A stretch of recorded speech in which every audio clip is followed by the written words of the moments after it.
Buenas noches, mucho gusto. Es nuestro placer. ¿Se me escucha? Sí, es nuestro placer presentar nuestro tema de hoy en las docencias nacionales de la Sociedad Panameña de Ortopedia y Traumatología, con el tema de hoy que es fracturas de pilón tibial, como nos presentó el doctor Arquel, mi persona, David Salamín, el doctor Roberto Velázquez y el doctor Fernando Ford. Para comenzar, nuestros objetivos el día de hoy son comprender los principios biomecánicos básicos y clínicos de las fracturas de pilón tibial, describir su anatomía funcional y su implicancia en la consolidación, analizar el diagnóstico por imagen, clasificación y opciones terapéuticas que tenemos para manejar este tipo de lesiones y comparar las técnicas quirúrgicas y los resultados funcionales, y revisar las complicaciones y los cuidados postquirúrgicos de estas. Entre los conceptos básicos de la fractura de pilón tibial, esto fue descrito por primera vez por Destot en 1911, y estas son fracturas que se describen como fracturas que afectan la porción distal de la tibia, comprometiendo la superficie articular de esta y la metáfisis. La articulación tibio-talar es frecuentemente una que sufre conminución y desplazamiento en este tipo de fracturas, la cual van a ser explicadas posteriormente por qué. Y y esto causa que se tenga un manejo complejo de la dualidad de el daño óseo, pero combinado con las partes blandas que se tienen en el área. Entre la epidemiología, las fracturas de pilón tibial son unas fracturas que, aunque son relativamente poco comunes, sí tienen una alta tasa de morbilidad y de complicaciones. Esto hace que su manejo sea crucial y se estima que representan entre un más o menos 7 a 10% de las fracturas de tibia, siendo 1% de las fracturas de las extremidades inferiores, predominantemente en varones de edades 35 a 45 años principalmente, pero es principalmente secundario a accidentes de alta energía. Puede ser accidentes vehiculomotores o caídas de alturas, como también accidentes de mediana energía, que son como en deportes o deportes de alto riesgo, como en el caso de deportes de nieve, como el esquí. Y también un 5 a 10% de estas fracturas también van a ser bilaterales y tener en un 20 o un 25% las fracturas de estas que son expuestas. Entre la anatomía de la tibia distal, esto está conformado principalmente por los estabilizadores que van a ser estabilizadores estáticos y dinámicos. Entre sus estabilizadores estáticos, principalmente que vamos a estar enfocándonos en esta charla, son las columnas del tobillo. El tobillo se va a dividir en tres columnas principales, las cuales van a ser la columna medial, que corresponde al margen medial de la tibia distal, incluyendo el malleolo medial y la porción medial de la superficie articular de la tibia. Esta es muy importante para la estabilidad estática del tobillo, que actúa como un pilar estructural contra las fuerzas en varo. Las fracturas de la columna, de esta columna afectan directamente al soporte medial de la mortaja tibial, y esto va a predisponer a gran inestabilidad y futura artrosis si no se corrige. Es importante también tener en cuenta la columna posterior, la cual se va a conferir también como el llamado fragmento de Bachmann, el cual funcionalmente es una columna que es clave para la estabilidad en la extensión del tobillo. Y también es esencial para la estabilidad de esta en la marcha. Esto también contiene inserciones para ligamentos que van a ser posteriormente mencionados también, pero los ligamentos posteriores del tobillo, como el ligamento tibio-astragalino posterior. Unas fracturas aquí pueden pasar también desapercibidas si solamente se da se tiene un rayos X AP de mortaja y también un rayos X lateral, por lo que cuando uno está realizando su planificación quirúrgica, sí es esencial contar con imágenes por una tomografía. Y entonces tenemos la columna anterolateral, la cual incluye la porción anterior y lateral de la superficie articular distal de la tibia, que así como su incisura con el peroné. Esto se relaciona con el mecanismo de flexión dorsal del tobillo y la articulación tibio peronea distal. Los fragmentos de esta columna suelen ser presentes en fracturas que van a tener un mecanismo de flexión dorsal y eh, pasamos a, entonces, los ligamentos que también confieren parte de la estabilidad estática del tobillo, que tenemos entonces los ligamentos que confieren la porción lateral del tobillo, que están los ligamentos peroneoastragalinos anterior, lo cual es una banda más débil, que esto es comúnmente lesionada en traumas. La banda de posterior, que es más fuerte, que es la peroneo astragalino posterior, y se tiene la peroneo calcánea. Entonces tenemos una vista más detallada de la porción lateral del tobillo. En la porción medial del tobillo tenemos los ligamentos deltoideos, es un ligamento lateral triangular fuerte, el cual confiere los ligamentos tibio astragalino anterior, tibio astragalino posterior, tibio calcáneo y tibio navicular, el cual es un ligamento fuerte y puede ser también comúnmente lesionado en este tipo de lesiones de alta energía. Otra vista, la delimitada, y una visión posterior de los ligamentos donde tenemos el ligamento tibio calcáneo. eh, entonces, la sindesmosis. Cuando hablamos de la sindesmosis, tenemos entonces los ligamentos tibio, peroneo eh, anteroinferior y el ligamento tibio, peroneo posterior, posterior-inferior, los cuales también confieren gran porción de la estabilidad del tobillo y pueden ser también muy comúnmente lesionados. Entonces, para la inervación del tobillo, tenemos que mencionar el nervio peroneo profundo, al igual que el nervio peroneo superficial y el nervio sural, y su irrigación, cual va a estar realizada por la arteria tibial anterior y la arteria tibial posterior, el cual su lesión generalmente va a conllevar a gran comorbilidad y predictores de lesiones de tejidos blandos a la hora de realizar un manejo quirúrgico.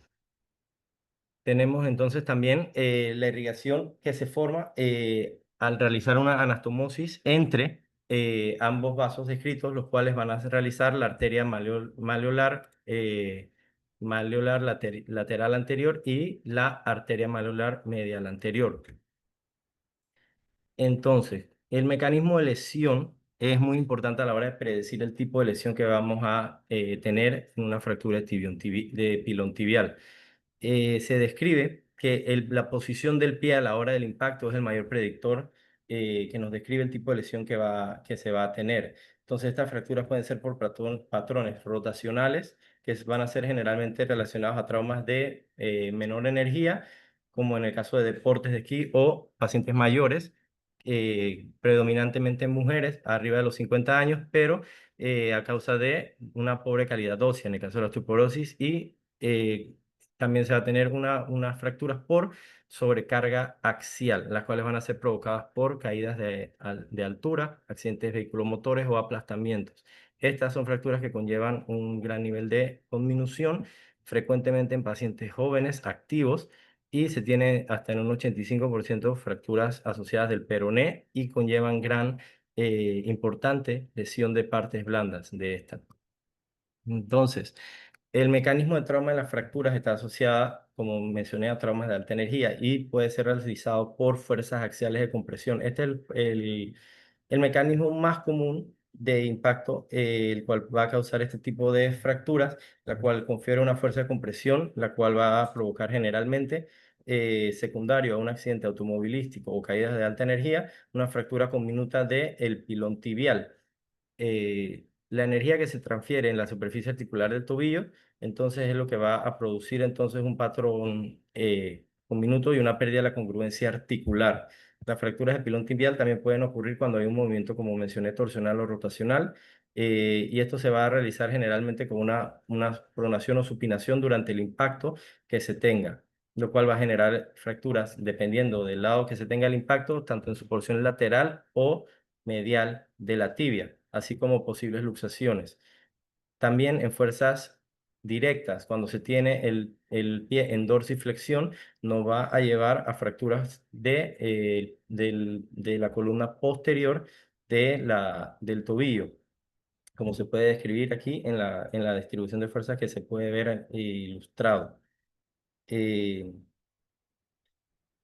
entonces, a la evaluación inicial, un 6% de los casos generalmente son politraumatizados, los cuales generalmente uno va a poder ver evidentemente el mecanismo de trauma y uno tiene que ver también qué posibles lesiones se tienen asociadas y se tiene que realizar en primera instancia un manejo de ATLS, de soporte vital avanzado, de trauma, para entonces evitar un posible lesiones asociadas o otro tipo de lesiones que pueda tener el paciente. También se tiene que realizar proyecciones de la tibia y posteriormente la rodilla para evitar que haya lesiones, al igual que la serie de trauma del paciente. Pero en lesiones en pacientes mayores que sean un trauma torsional o lesiones que sean un poco más sutiles, se tiene que tener en cuenta no solo una buena anamnesis, sino que comorbilidades que pueda que tener el paciente, una neuropatía periférica distal, diabetes, historia de tabaquismo, lo cuales todas, especialmente el tabaquismo, que está descrito como un posible predictor de deficiencia de herida, afectación y infecciones subagregadas posteriormente en el postquirúrgico. Y posteriormente pasamos al diagnóstico.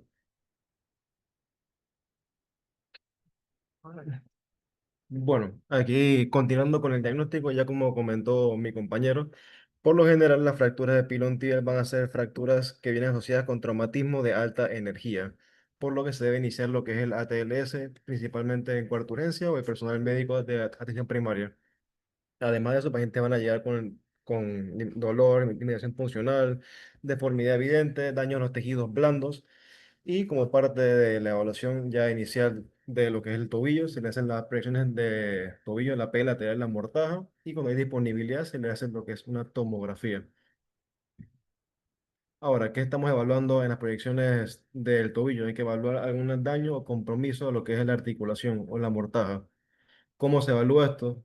Se va a evaluar con ciertas mediciones que son el ángulo tibial distal lateral, el ángulo tibial distal anterior y lo que es la angulación tibio-estragalina, que nos van a dar si el paciente tiene o no tiene alguna lesión no evidente en lo que es la articulación. Ahora, estas mediciones, la medición normal de esta va a ser entre 83 y 88 en su gran mayoría, y el tiltalar o lo que es el ángulo tibio estragalino va a ser una medición de 2 grados cuando el paciente está sin carga, hasta 5 grados en pacientes con carga o pacientes que tengan una plaga con estrés. En instituciones que se pueda o se tenga la disponibilidad de realizarle una tomografía, es lo indicado para ya el planeamiento quirúrgico, el predictor de morbilidad del paciente, y nos va a dar un plan en cómo actuar con este paciente. Los fragmentos que se van a poder evaluar son el fragmento anterior, el anterolateral, el posterolateral, el posterior, el central, que es un predictor de alta daño de tejidos blandos en los pacientes, o el fragmento de dye punch, y el fragmento medial, el malleolo medial. Ahora, hay un signo característico que se ve en estas fracturas articulares, que es el signo de Mercedes-Benz, que se va a ver el fragmento de Chaput, el fragmento de Boltzmann y el fragmento medial o malleolo medial, que van a indicarnos una fractura de la cara articular o el pilón tibial. Ya, entonces, hablando de clasificaciones, históricamente se usa la clasificación de Ruedi-Algover, que nos va a hablar de fracturas intraarticulares. Pacientes con una clasificación tipo 1 son trazos sencillos, in situ. Fracturas tipo 2 tienen algún grado de desplazamiento. Y las fracturas tipo 3 ya tienen algún grado mayor de conminución o gran daño articular. Esta clasificación se modificó y ahora se usa lo que es la de la AO o Müller, que nos va a hablar ya viendo las fracturas extraarticulares, perdón, parcialmente articulares o con un daño completo de la articulación, y dividiéndolo entre si es una fractura sencilla o simple, una fractura en cuña, un trazo menos complejo, y ya los últimos por lo general un trazo con alto grado de daño a la articulación, con depresión o con muchos fragmentos. Ahora, con la disponibilidad que tenemos para las tomografías, se utiliza más que nada para los diagnósticos, para el tratamiento de los pacientes. Estos nos van a indicar tanto el grado de conminución, lesiones que no se puedan ver en las radiografías, nos va a ayudar a evaluar la magnitud del impacto o la magnitud del trauma con el que el paciente se presentó al cuarto de urgencias, y nos va a ayudar a definir principalmente la línea principal de la fractura. Esta línea principal lo que se usa más que nada es para el planeamiento quirúrgico a la hora de usar el abordaje. Esta clasificación se modificó después por Topliss, que la dividió en 10 tipos, el tipo coronal y el tipo sagital. Esta la hizo que el tipo coronal es un tipo más común, se divide en fracturas de tipo V, tipo Y, con un desplazamiento anterior, uno posterior y uno puro de los dos lados. Y las sagitales en tipo T, en la tipo sagital pura o una V invertida. Estas de acá, lo que descubrieron en investigación es que las tipos sagitales se ven asociadas con un mayor trauma o un trauma de alta energía, pacientes con angulaciones en varo a la hora del momento del trauma y pacientes jóvenes, y las coronales se ven en pacientes con un mecanismo de baja energía, una angulación en valgo, pacientes mayores ya. Ahora, en los últimos años, en el 2017, se cambió esa clasificación y se agregó una nueva distribución agregando allá la top list que va a diferenciarlas en fracturas dependiendo hacia dónde se pasa el trazo. Pacientes con tipo A va a ser tipo 1A, perdón, va a ser trazos simples, tipo 1B van a ser trazos extraarticulares. Ya el tipo 2 arrancan a dividirlo si es un trazo sagital o un trazo frontal o coronal. Pacientes trazo sencillo. En el tipo S es un grado con algún trazo posterior, y en el tipo 4 va a ser la fractura de die punch o la de múltiples fragmentos, y ya la última va a ser un alto grado de conminución. Como este estudio lo que pudo averiguar es que pacientes con este tipo de fracturas se correlacionan más al grado de lesión, el grado de recuperación del paciente postoperatorio. Entre más avanzado era la clasificación de la fractura, peor era la recuperación del paciente y más costaba llevarlo de vuelta a un estado normal. Ahora, el manejo inicial de estos pacientes, ya como se ha mencionado, es importante recalcar que todos los pacientes o la gran mayoría de los pacientes que acudan con una fractura de pilón tibial van a tener algún grado de daño a los tejidos blandos u asociado a algún tipo de politrauma. Importante siempre tener presente lo que es el ATLS y el cuidado de los tejidos blandos. Se debe evaluar continuamente en el buscador distal y se recomienda lo que es una reducción de poderse en segunda operaciones, de no poderse llevarlos a hacer en cuarto urgencias, que ayuda a mejorar la vascularidad, mejora el dolor y ayuda con el sufrimiento de los tejidos blandos. En estos pacientes van a tener variaciones asociadas, puede haber un daño de tejidos blandos extenso, como se ve el ejemplo aquí, fracturas expuestas con grado alto de contaminación, pérdida articular de alto grado, tramos abiertos versus cerrados, fragmentos, bueno, pacientes con aplastamientos o con diglobins de misma extremidad.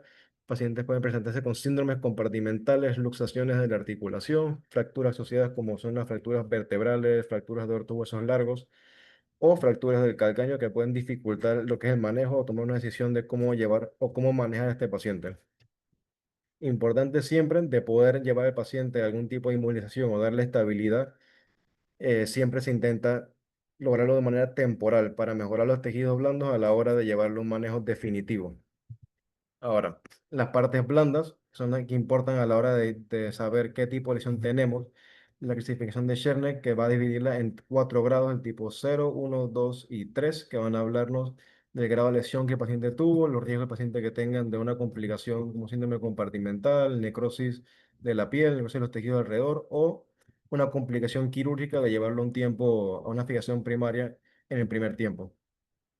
A esta clasificación se le agregó lo que es la clasificación de la AO de daño a los tejidos blandos, que nos va a ayudar con los tejidos blandos, con el daño muscular y si tiene algún daño nervioso. Es una clasificación más específica que entra más en detalle sobre el tipo de daño que tenga el paciente y es mayor predictor para un grado de lesión quirúrgica, alguna complicación en el paciente. Pero a la hora de cuarta urgencia es mejor utilizar la lesión de Sherner, que nos da un poquito más una idea un poco más rápida del manejo del paciente. Ahora, importante mencionar lo que es el manejo conservador. Se usa en muy pocos casos en estas fracturas, ya que son fracturas intraarticulares. Es una región cerrada que va a dar buenos resultados hasta en un 50% de los pacientes. Pacientes refieren un cierto grado de mejoría, otros refieren dolor crónico hasta desarrollo de artrosis a futuro. Siempre recomiendan que se use de manera inicial una región cerrada y recomiendan lo que es una región preliminar para lo que es la planeación quirúrgica, para llevarlo a un planeamiento. También se puede observar para pacientes que no son candidatos a SOP, pacientes que no deambulan, o pacientes que no están en estados para ser llevados a un quirófano por otras comorbilidades o por condiciones por las que la tengan en el cuarto de urgencias. En nuestro medio, acá se utiliza mucho lo que son las tracciones. La tracción transcalcánica se utiliza mucho para lo que es el cuidado de los tejidos blandos, donde no se tiene disponibilidad de un fijador externo, el paciente no se puede llevar a SOP en un primer tiempo o se quiere ganar un poco de tiempo que los tejidos blandos mejoren. Esta se va a colocar en una zona de seguridad que son 2 centímetros posteriores y distal a lo que es la punta del maríolo medial y nos sirven para ganar un poco de tiempo, como mencioné, para llevar al paciente y hacer un planeamiento adecuado. Ahora, históricamente, las bases del manejo quirúrgico del pilón tibial fueron dadas por el doctor Ruedi y Algover, que hablan de una región anatómica, fijación de la fractura peroneal asociada, una restauración de la superficie articular, el uso de los injertos autólogos en efectos de la metáfisis y el uso de placas de sostén medial. Ahora, se ha visto que muchos pacientes en los cuales se aplican únicamente estos cuatro principios, hasta en un 40% llevan a complicaciones o algún tipo de dehiscencia de la herida o infecciones o fallo del material. Se agregaron ya después lo que son el manejo, principios de manejo definitivo, que son reducir y estabilizar la articulación, restaurar la lesión con la diáfisis, manejar la pérdida del tejido óseo, ya sea con algún injerto, con algún autólogo o el manejo de de los tejidos blandos. Y lo que es muy importante que se ha agregado últimamente es movilizar tempranamente al paciente, recuperar la funcionalidad y darle al paciente chance o darle algún intento de poder recuperar más rápido lo que es su vida normal. Ahora, el manejo quirúrgico, importante mencionar que en las fracturas de pilón tibial no hay ningún gold standard. El paciente se puede manejar de muchas maneras y hay muchos tipos de materiales de osteosíntesis o técnicas que se pueden realizar para manejar a estos pacientes. Dentro de estas está el uso de los fijadores externos. Las tracciones transcalcáneas, como ya mencioné, son reservadas para algunos casos. Se recomienda lo que es esperar 10 a 14 días para que disminuyan los tejidos blandos, llamados tejidos blandos, para poder ser llevado a una segunda intención. Se recomienda lo que es el uso de una tomografía pre y post reducción temporal para un planeamiento quirúrgico. En casos, como se mencionará más adelante, trazos con fracturas de peroné simples, se recomienda fijar primero el peroné y en trazos con fracturas más complejas del peroné ya se recomienda fijar de segundo. Y ya muchos hablan del uso de distractores intrasoc o los mismos fijadores externos nos ayudan a dar un poco de distancia y distracción a la hora de realizar la fijación. Ya como mencioné, los fijadores externos son muy útiles para este tipo de fracturas, nos dan tiempo para que los tejidos blandos mejoren y el paciente pueda ser llevado a una reducción primaria con fijación interna. Pacientes pueden ser con placas anatómicas o convencionales y en casos muy severos o con daños muy grandes articulares se puede llevar a una artrodesis primaria. Esto ya se queda reservado para pacientes con un grado extenso de daño articular o pacientes que no se puede salvar la articulación.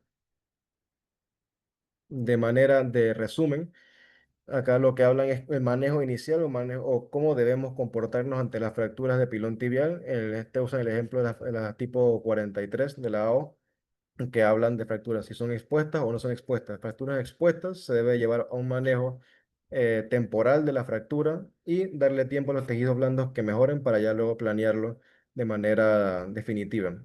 En pacientes que no tienen algún tipo de exposición ósea, lo que es primero buscar algún tipo de restauración de la superficie articular, ya sea con algún fijador externo o la tracción, o de poder llevarse, si los tejidos blandos lo permiten, llevarlo a una fijación definitiva de estos pacientes. Ahora, para los abordajes y la posición del paciente intrasop, paciente se va a colocar en la posición supina con algún bulto elevador para darnos la visibilidad necesaria. El arco se coloca del lado contralateral a la extremidad que se va a trabajar y se usa lo que es la isquemia para poder trabajar de una mejor manera. Los abordajes, ya como mencioné, fracturas de pilón tibial nos permiten tener muchos tipos de abordajes y técnicas y estrategias quirúrgicas para poder lidiar con estas fracturas. Se puede utilizar tanto el abordaje anteromedial, posterolateral, anterior puro o un anterior lateral, una mezcla de estos, mientras se mantenga una distancia de aproximadamente 2 centímetros entre los abordajes que se vayan a utilizar para evitar riesgo de necrosis en la piel. Ya de manera en imágenes pacientes con los abordajes, los más comunes, ya como mencioné, son el anteromedial, el anterolateral, el lateral, el posterolateral y el posteromedial. ¿Qué diferencias nos van a dar? Nos van a dar diferentes exposiciones. El anteromedial va a ser el clásico que se utiliza en las fracturas de lo que describe la AO, nos va a dar acceso al maliolo medial, pero va a dificultar lo que es la visualización de la porción lateral del platón tibial. El anterolateral va a ser fácil para acceder al lado lateral y anterior, pero hay que cuidar estas estructuras, el peroneo superficial. El lateral puro va a darnos un buen acceso a lo que es el peroné, pero nos limita lo que es la visión sobre el pilón.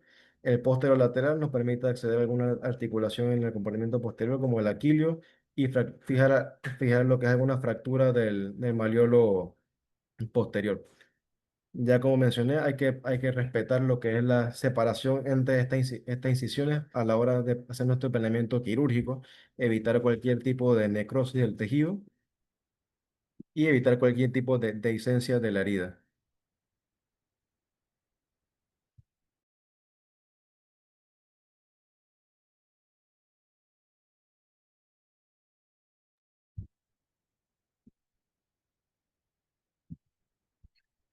Especificando más ya, y entrando más en lo que es la técnica quirúrgica, se eligió una fractura compleja, multifragmentaria articular con fractura metafisiaria, en la cual sigue alrededor de 14-15 pasos para lo que es ya la misma cirugía. Esta cirugía entonces de alto grado, de alta complejidad, requiere tanto de un buen planeamiento como una serie de pasos para el éxito del desenlace de estas fracturas. Se va a resumir básicamente en procedimientos, si lo hacemos en una etapa o en múltiples etapas, que fijamos primero si tiene algún tipo de la fractura del peroné o la tibia, la planificación de la reducción, más la fijación, elección del implante, preparación del paciente y los abordajes, si se coloca o no algún tipo de distractor o de síntesis del peroné, si existe una fractura del peroné, reducción de los segmentos articulares, restaurar lo que es la superficie articular, fijaciones, entonces, con los tornillos de compresión para los fragmentos que van a estar básicamente no fijados. La placa que se va a utilizar, la elevación de la reducción e injerto, muy probablemente que se tenga que usar dependiendo del tipo de fractura. Normalmente en estas combinaciones sí se utilizan el seguimiento y los cuidados postoperatorios. ¿Cuándo decimos entonces si es en un tiempo o en múltiples tiempos? Básicamente el mismo principio de la calidad de tejidos blandos. Esta es una fractura de tejidos blandos. Los tejidos blandos son los que mandan el tratamiento, dependiendo del criterio del cirujano.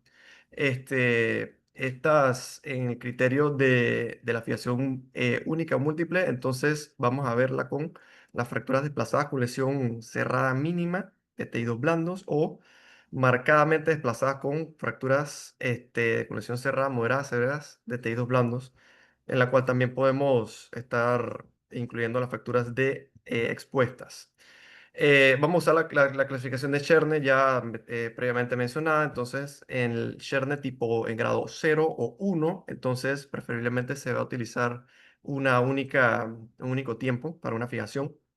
Este, si existe el peroné, el fractura del peroné, entonces se tiene que fijar el 100% de las veces, manteniendo siempre una reconstrucción de la superficie articular de la tibia.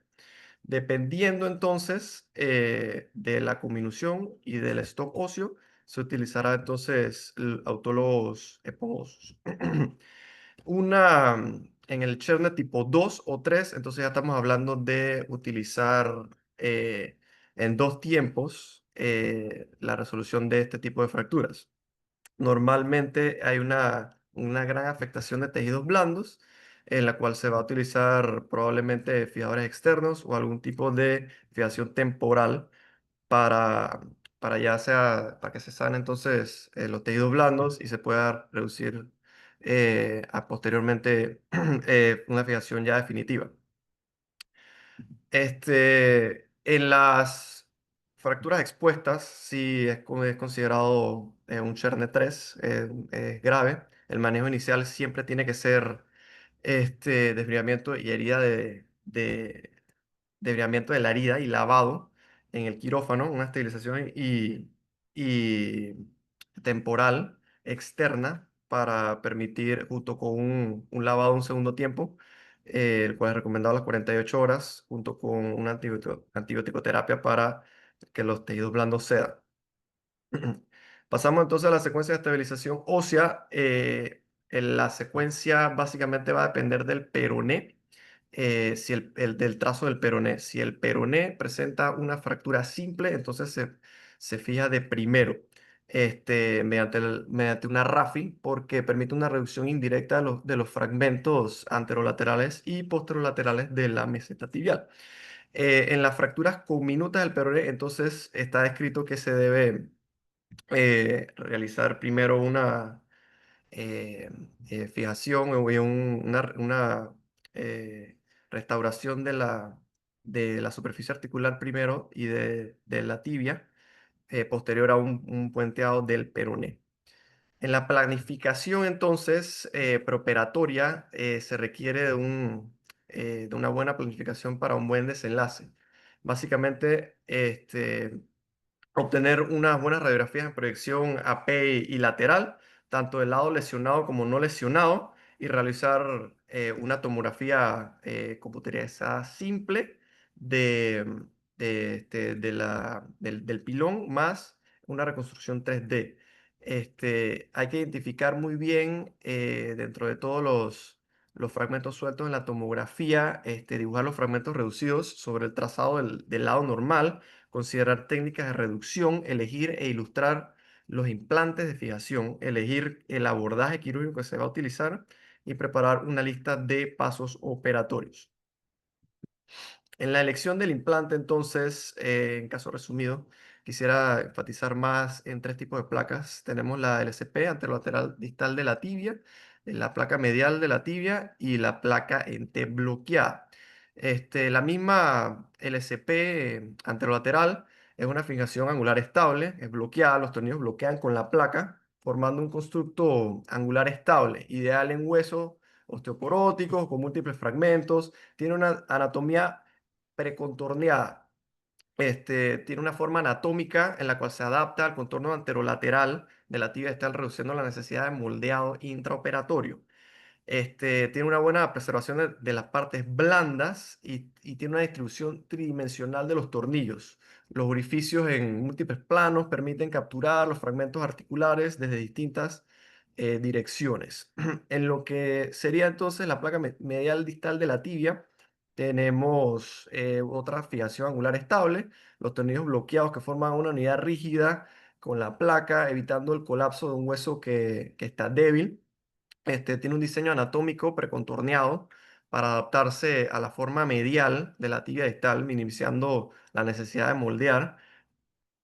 Eso, este, mm, en la cual también se puede utilizar como una MIPO. Entonces, en los criterios de reducción tenemos tres básicamente principales: la superficie articular, la alineación axial, la longitud del peroné y el ancho de la sindesmosis. En la superficie articular debe tener un escalón intraarticular menos de 1 milímetro, una separación intraarticular menor de 2 milímetros, y la línea articulares tibiotalares deben estar paralelas en las vistas AP y lateral. Se debe ver toda la superficie articular sin ningún tipo de escalón. En la alineación axial, entonces, permite tener una angulación en varo o algo menor de 5 grados. Una malrotación mayor de 5 o 10 grados puede inferir significantemente con ciertas actividades. Puede causar dolores crónicos, el cual puede afectar entonces la calidad de vida del paciente posteriormente. Es difícil ver las rotaciones intraoperatorio con el arco en C. Sin embargo, siempre uno debe estar preparado, tomándole también proyecciones a la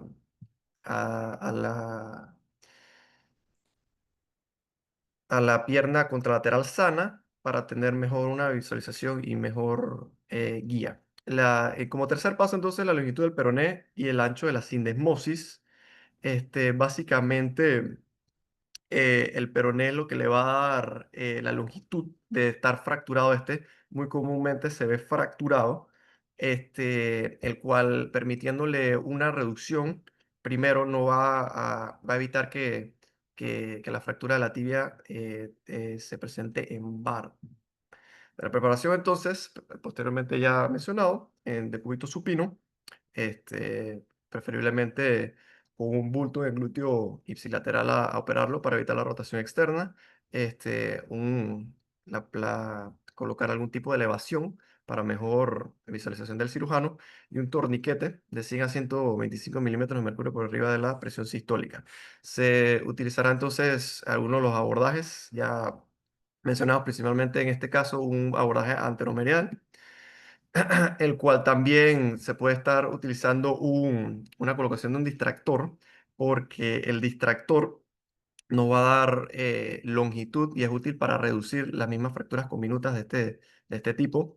Se debe cerciorar que, que los chans se coloquen en zonas seguras y lo que permite entonces una mejor visualización y proporciona más estabilidad de control al, al hacer la reducción misma. Entonces, las zonas seguras del distractor, básicamente en la zona diaficiaria de la tibia anteromedial, tenemos unos 90 grados en donde podemos colocar esos pernos de Chance, básicamente anterior, 90 grados hacia medial.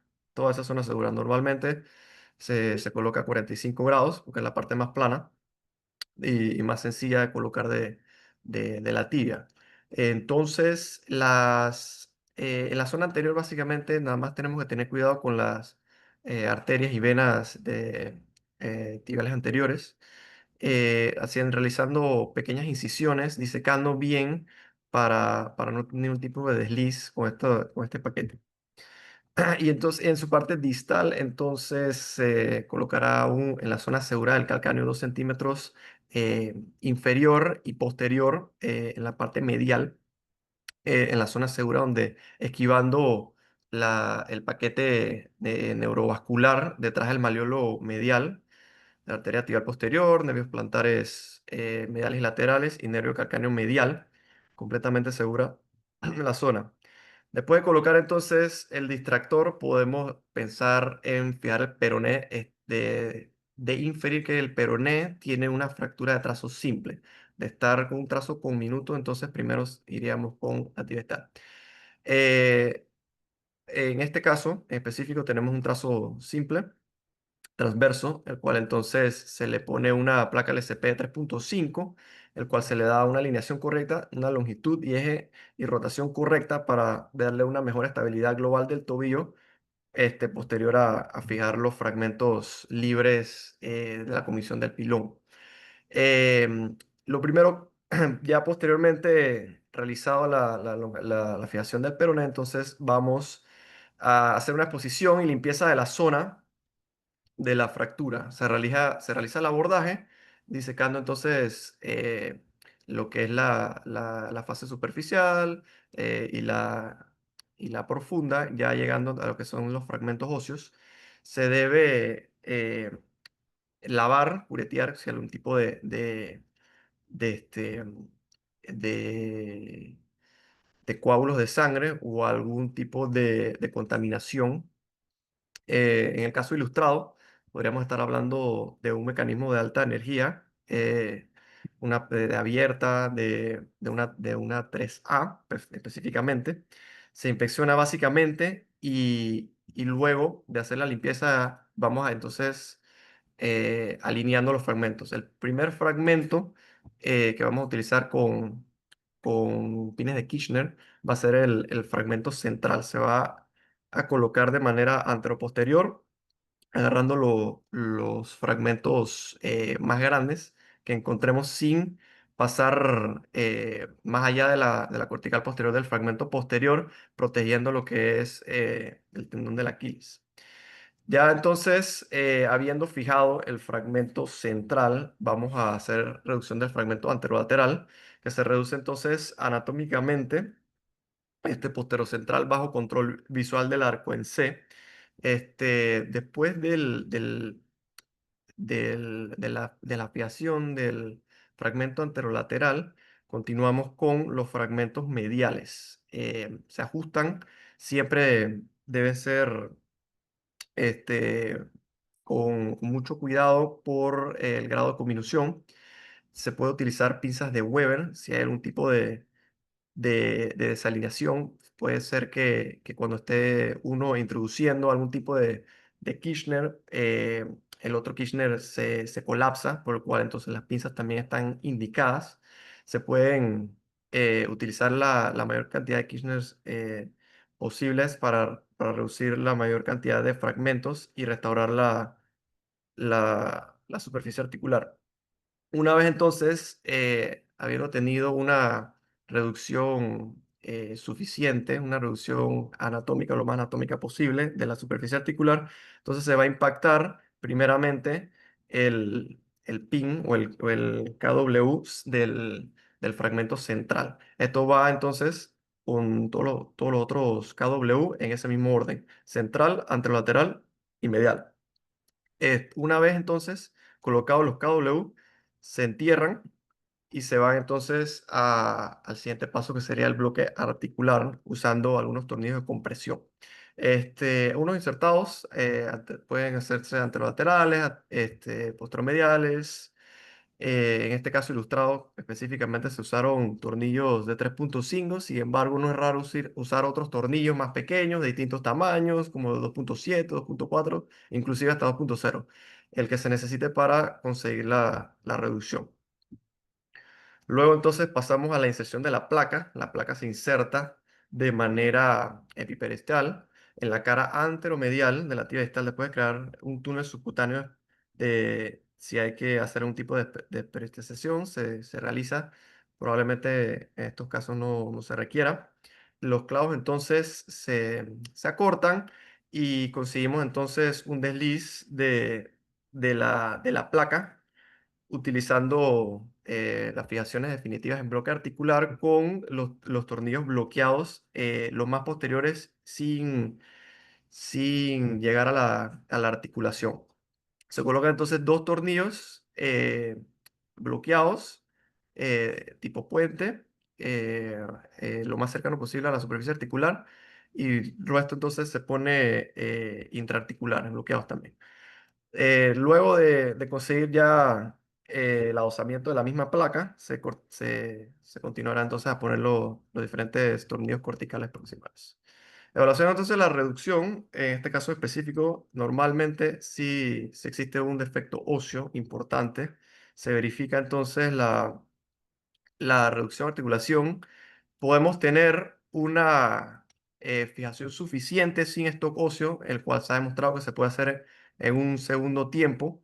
Lo más importante sería la restauración de la superficie articular y la fijación de los fragmentos teniendo una fijación aceptable, teniendo un sostén aceptable. En el caso ilustrado, entonces, el espacio muerto no fue rellenado inicialmente. Como alternativa, entonces, se puede usar bloques de esferas para rellenar temporalmente el defecto. El injerto óseo, después de las 6 semanas de ver si tenemos algún tipo de defecto en el stock, después de que los tejidos blandos hayan sanado, eh, eh, se puede colocar entonces como indicación para rellenar todo el defecto que tuvo. De ahí entonces, observando también las consolidaciones de las fijaciones previas. Pequeño artículo de los mismos, autoinjertos que se utilizan para estos defectos de stock óseo en las combinaciones de pilón tibial del 2023.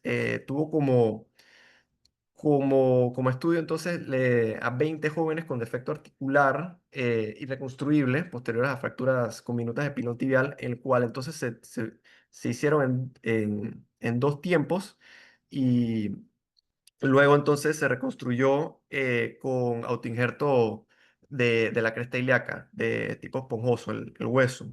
La verdad que se vio mejoras significativas en el dolor promedio de un VAS de 6.3 a 1.7 y una calidad de vida. Todos los injertos se integraron adecuadamente sin proyección de la artrosis. Seguimiento radiográfico, entonces, a los 3 meses después del injerto óseo, si todo está bien, entonces iniciamos la carga total del peso. Los cuidados postoperatorios tras colocación de la placa básicamente van a ser elevación de la pierna, fisioterapia temprana, pues se recomienda durante los primeros 2 a 5 días posteriores a la cirugía la elevación de la pierna. La fisioterapia entonces se inicia inmediatamente con ejercicios activos asistidos, no es necesaria una inmovilización con férula. La movilización progresiva entonces, según la evolución de la herida, hay que individualizar cada caso con apoyo parcial de la pierna, dependiendo de la evolución del paciente. El seguimiento entonces se recomienda un seguimiento clínico y radiológico a las 2, 6 y 12 semanas. Según la consolidación, el apoyo puede incrementarse a partir de las 6, 8 semanas y generalmente permite carga después total de los 3 meses. Es aconsejable una rehabilitación supervisada con controles clínicos y radiográficos cada 6 semanas hasta alcanzar una recuperación máxima.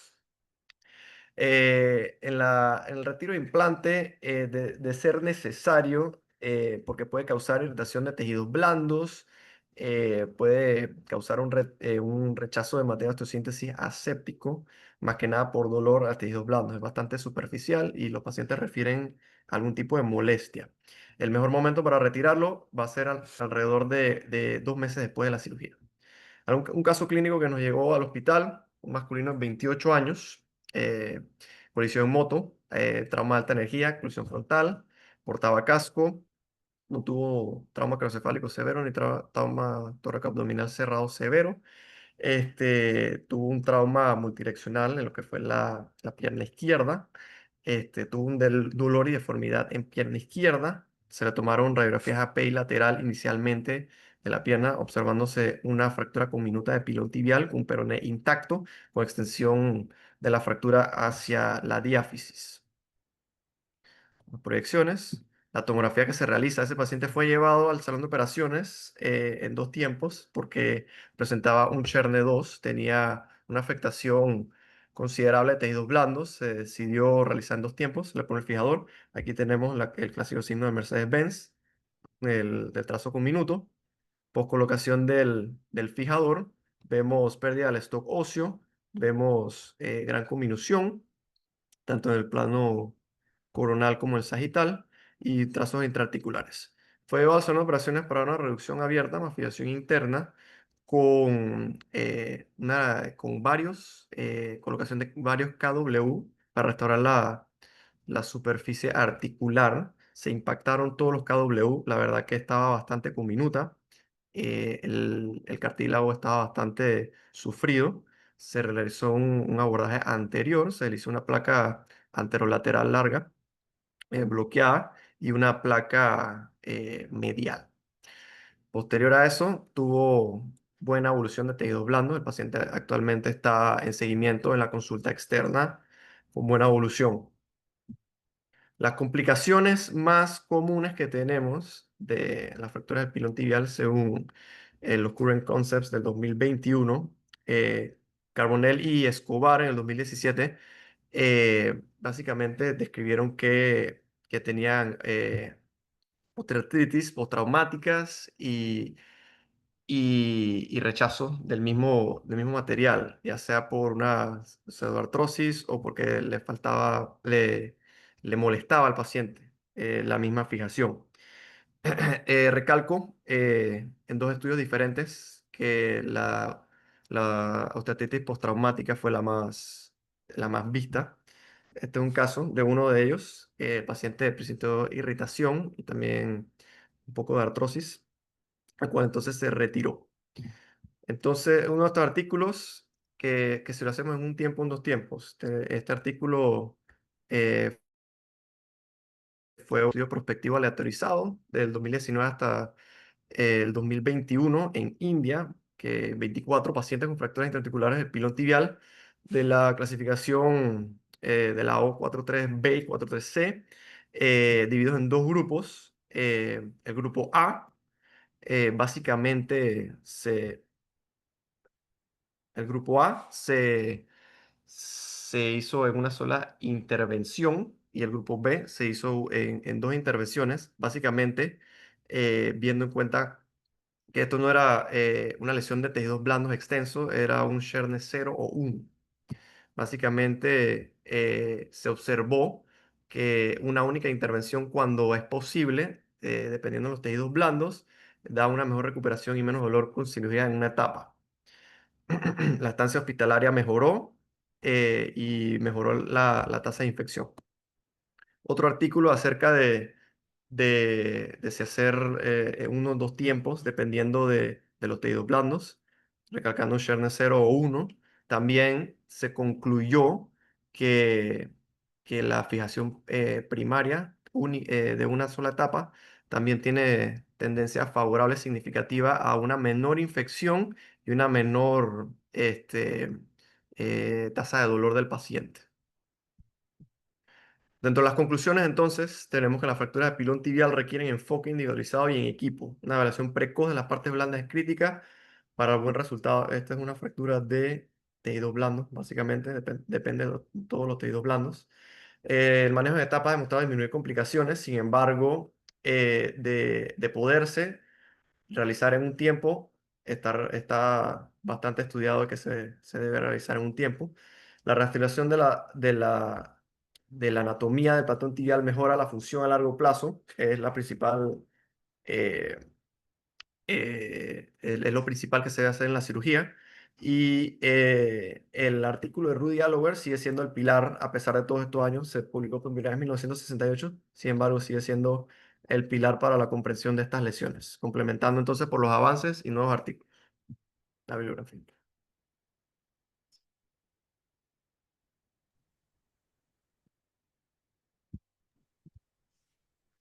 Buenas noches. Bueno, quiero nuevamente agradecer a nuestro patrocinador, PAMSA. Y por último, quería agregar una pequeña frase.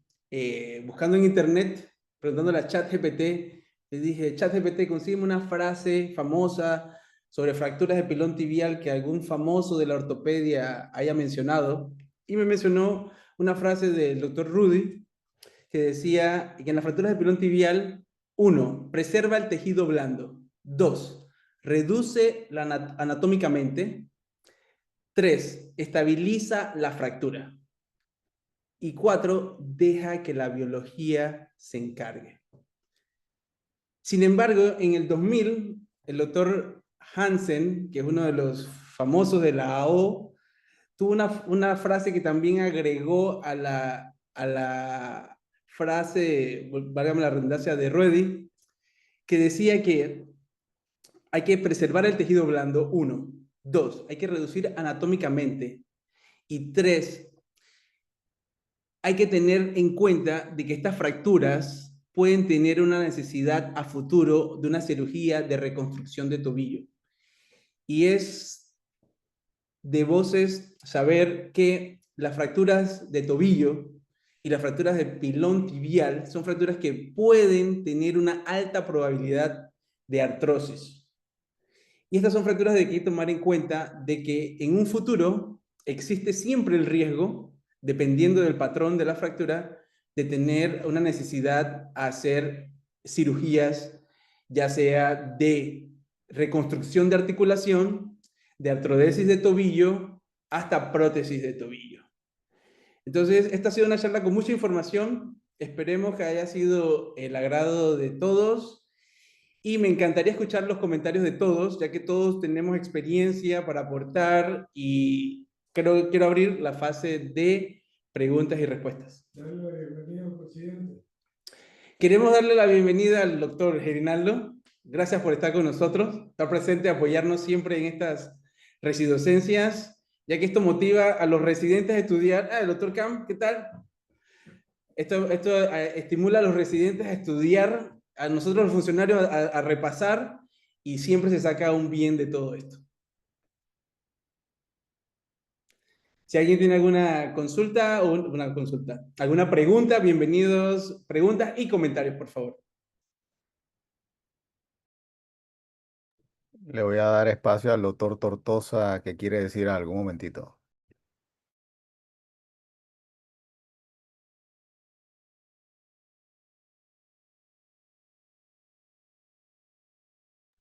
Adelante, adelante, Eric. Muy buenas noches, saludos a todos. ¿Se me oye?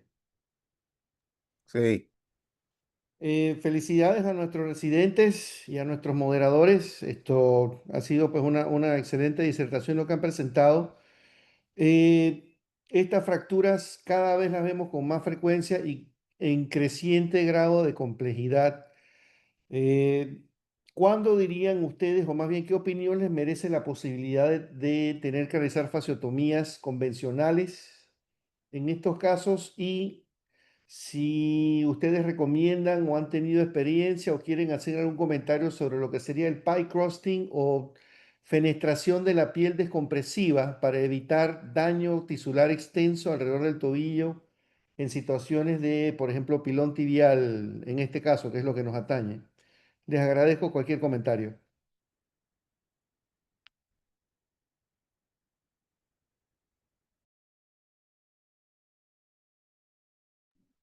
Perdón, Eric, ¿podrías reformular la pregunta?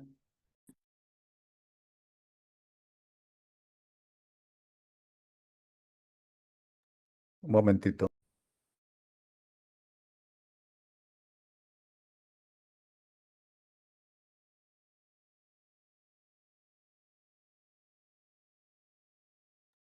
Adelante, Eric.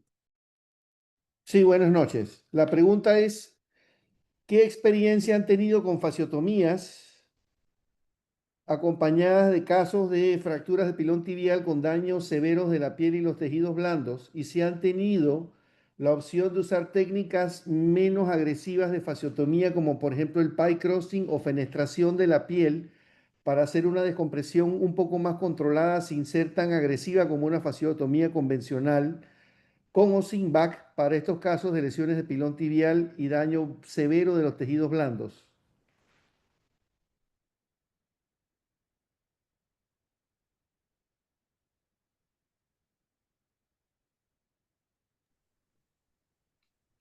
Eric, y a todos los asistentes al webinar, me sumo a las palabras de que realmente fue muy bien presentado y felicito otra vez al presidente y a su junta directiva por el esfuerzo que están haciendo para mantener estas cosas activas a nivel nacional. Volviendo a tu pregunta, Eric, la experiencia que si bien no es extremadamente larga, es mucha después de 40 años de estar en esta profesión, bueno, casi 40 años. La recomendación que yo le puedo hacer a todos es que nunca suturen el plano profundo en estas heridas, siempre sencillamente váyanse a la piel. Yo creo que si uno maneja los tejidos adecuadamente y deja sus heridas solamente suturadas a nivel de piel y celular subcutáneo, la necesidad de una fasciotomía amplia no creo que haga una gran diferencia en el resultado final. Es lo que quería agregar. Asumo que debe haber muchos subespecialistas que han visto manejos en centros de más volumen que nosotros, pero esta es una realidad con la que nosotros vivimos y a pesar de ser un hospital verdaderamente pequeño, te puedo decir que en las últimas 8 semanas hemos tenido 6 pilones tibiales operados acá. Eso ha sido algo totalmente fuera de lo común. Y sí, pues podemos hablar de algún grado de experiencia con estos casos. Gracias.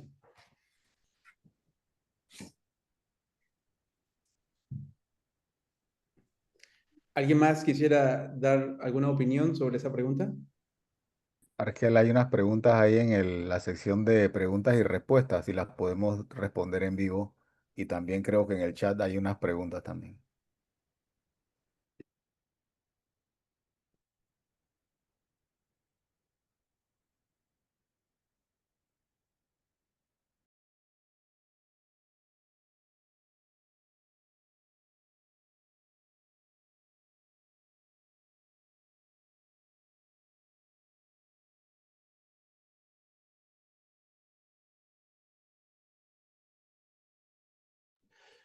Bueno, vamos a comenzar con las preguntas que han puesto aquí en el chat. La primera pregunta que tenemos aquí es, ¿usted tiene fotos in situ de sus pacientes? Quiero entender que la es sobre si tenemos imágenes de las fracturas estables, que son prácticamente con un desplazamiento mínimo. Y sí tenemos imágenes, no se han presentado en este webinar, sin embargo sí hay imágenes y si quiere se las podemos compartir. Si me manda su correo por el WhatsApp de la spot, con mucho gusto le podemos mandar algunas imágenes en lo que podemos ayudar. Segunda pregunta que tengo aquí me dice, la fijación de la fractura de pilón tibial en agudo es lo ideal, pero al ser una zona con pocos tejidos blandos, el edema puede ser una limitación para el manejo definitivo inmediato, por lo cual la fijación externa inicial es una buena alternativa.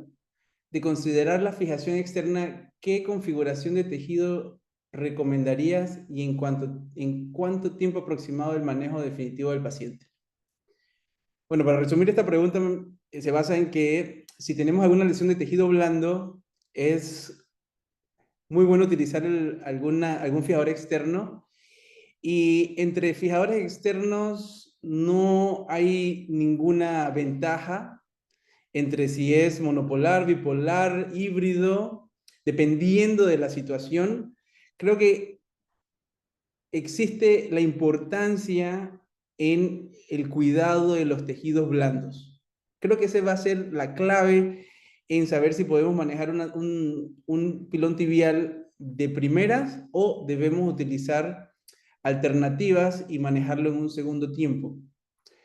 Siempre, siempre, siempre la piel es la que en realidad va a dar la idea o la situación o usar el algoritmo entre un manejo definitivo de fijador externo para darle una mejor solución a la fractura.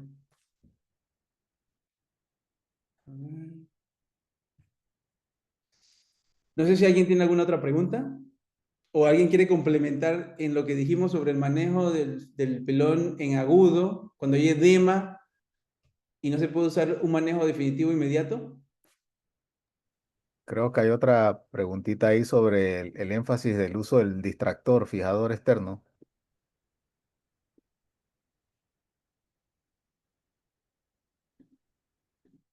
Me imagino que es para la reducción de la fractura. Ok, sí, sí, sí.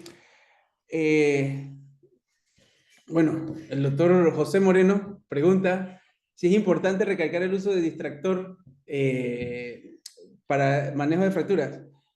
Eh, tenemos muchas alternativas. Esa es una excelente alternativa, especialmente cuando uno de los factores es reducir la articulación anatómicamente. Es difícil reducir la articulación anatómicamente de por sí, y el distractor siempre es una ayuda en estas situaciones.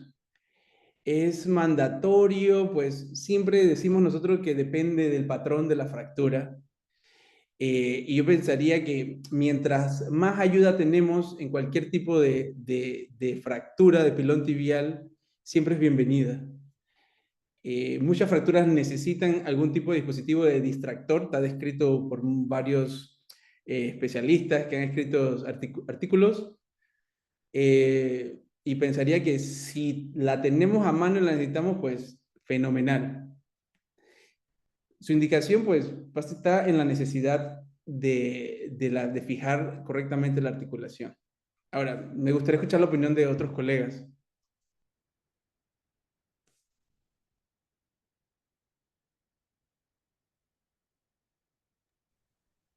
Si alguien quiere hablar, me levanta la mano para poder darle autorización.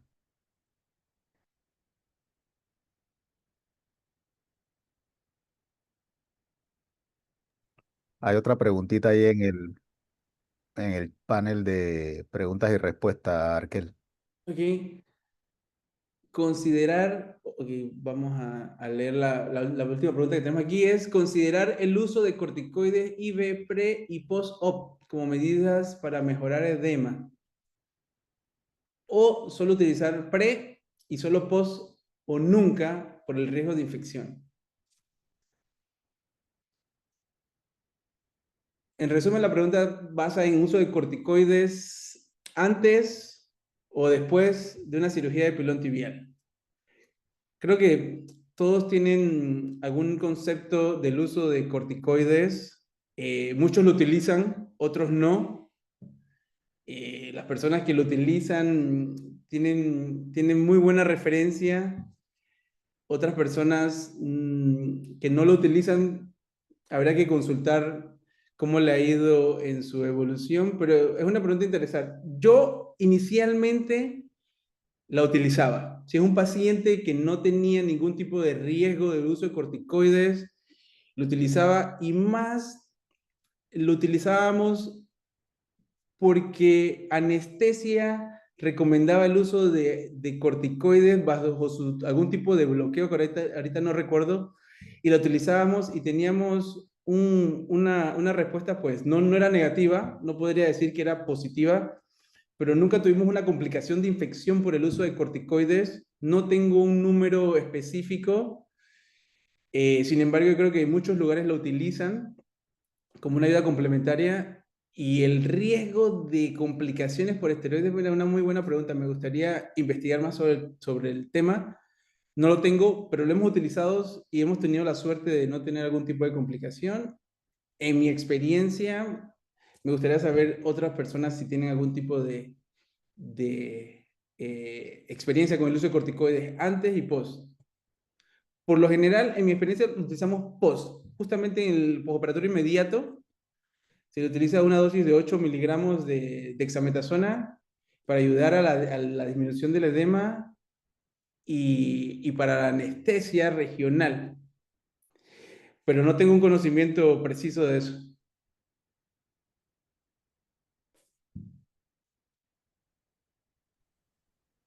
Nos quedan 2 minutos para preguntas y respuestas y después unos anuncios. Aquí hay una pregunta de un colega que nos dice, comentarios sobre el uso de fijadores externos circulares tipo Ilízaros para el manejo de estos casos. No es lo usual en nuestro medio, sin embargo, ya desde hace unos 2 años he ido ingresando al país el fijador híbrido, el de Orthofix y el de Vitalmec. Bueno, en la actualidad, el uso de fijadores externos como manejo definitivo, he escuchado y he leído que es el híbrido. En la actualidad nosotros no tenemos esa experiencia, es muy popular. No sé si alguno de nuestros colegas tiene esa experiencia y quisiera hacer un comentario, porque sí me gustaría escuchar la opinión de otros colegas.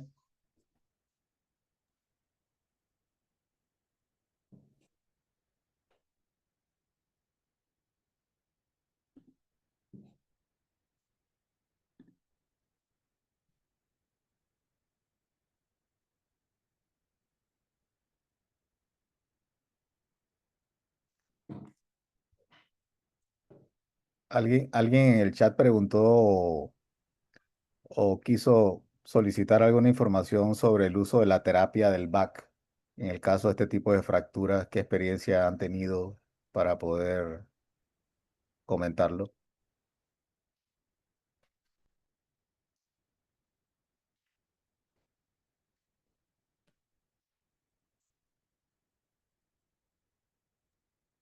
¿Quieres que yo vea? Sí.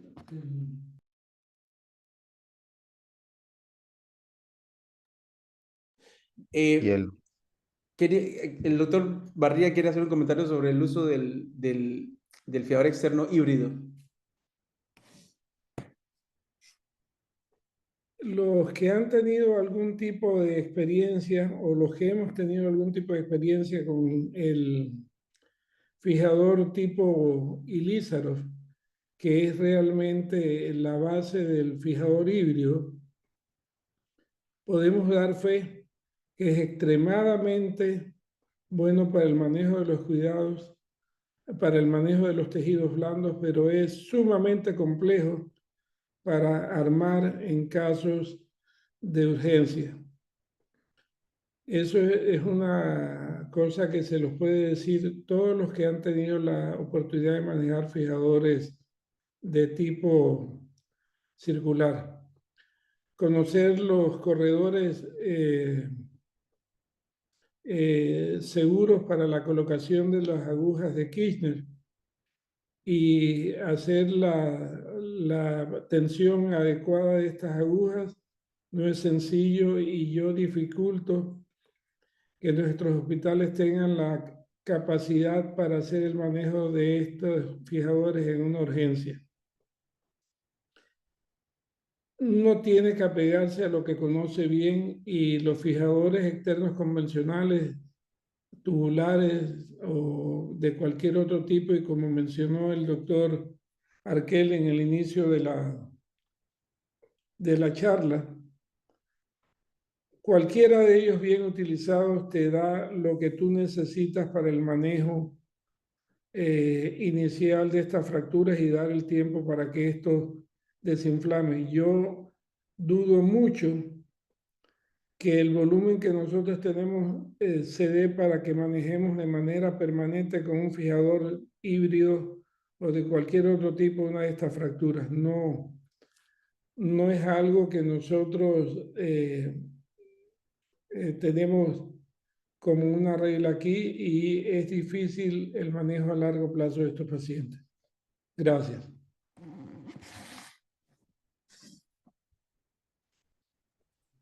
Eh, Con- ¿Alguien Arkel, más? ya vamos a pasar a lo que es los anuncios. No sé, el señor presidente, si quiere hacer algunos anuncios primero antes de presentar alguna información. ¿Puedo contestar una última pregunta del back? Sí, adelante. El back me parece una idea fascinante. Siempre he dicho que el back merece un premio Nobel.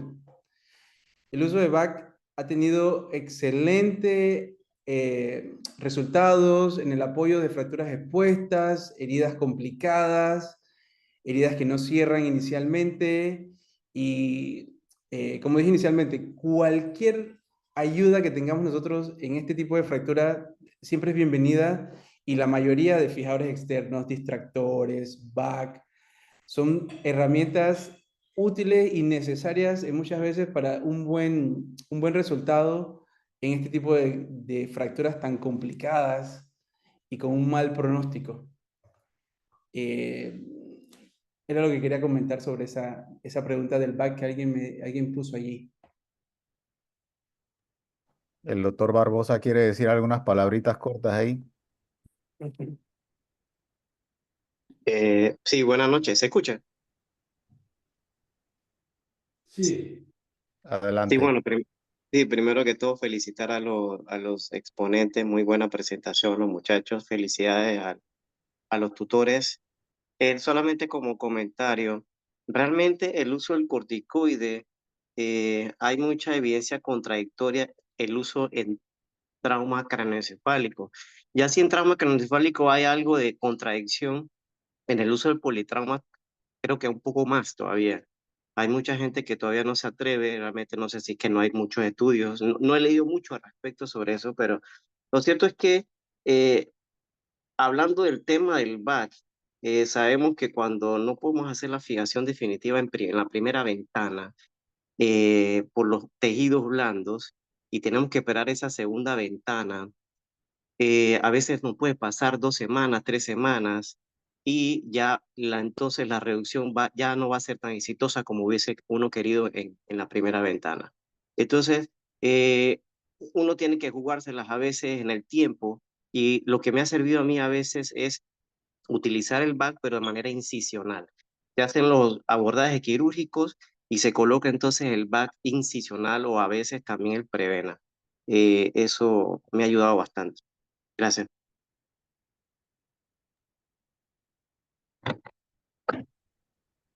Da un momentito, Gerinaldo.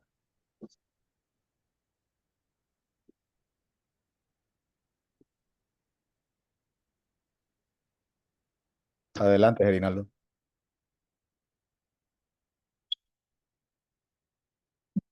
Está sin audio. Sin audio. Está bloqueado el audio. Sí, sí, es que como estoy con el celular, Ricky, por eso es que estaba aquí. Bueno, primero que todo, felicitar a los encargados de este webinar de las tierras altas chiricanas, a Arquel como coordinador del hospital, a los residentes y al coordinador por parte de Junta Directiva, el doctor Jaco Barría. Estamos contentos con esto, los webinares, y estamos viendo cómo se desenvuelven bien los residentes, que es la idea, y que revisemos estos temas, algunos que no vemos. Yo hace mucho tiempo no veo un piloto tibial hasta hoy.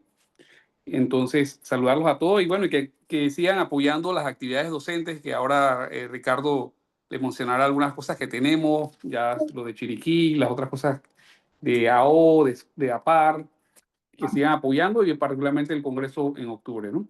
Y los demás clubes de revista y los demás webinars que hacen falta.